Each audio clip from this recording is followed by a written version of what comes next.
The word for today: excel in showing respect for each other. Romans 12:10. Here is another important key to being blessed on the job: thoughtfulness. This is true whether you're the company president or the night shift caretaker. The nameplate on your office door may say that you deserve respect, but you have to earn it every day through your work ethic and your attitude. In the Old Testament, most people earned their living by farming and raising cattle. So Solomon offers this advice: know well the condition of your flocks and give attention to your herds. Proverbs 27:23. Good leaders make it their business to know the needs, strengths, weaknesses, potential, and motivational levels of those who work with them. As a result, employee sick time is reduced, morale is improved, and quality and production soar.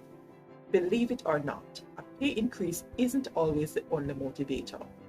Sometimes your thoughtfulness, understanding, and interest in an employee is also a powerful motivator. When you truly care about people, you try to bring out the best in them. And if you're an employee, God promises, he who guards his master will be honored.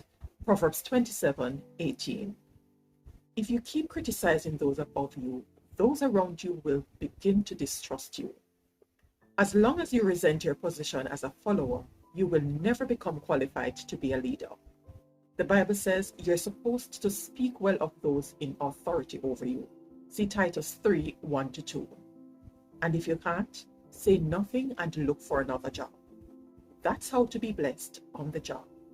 And that is the word for today.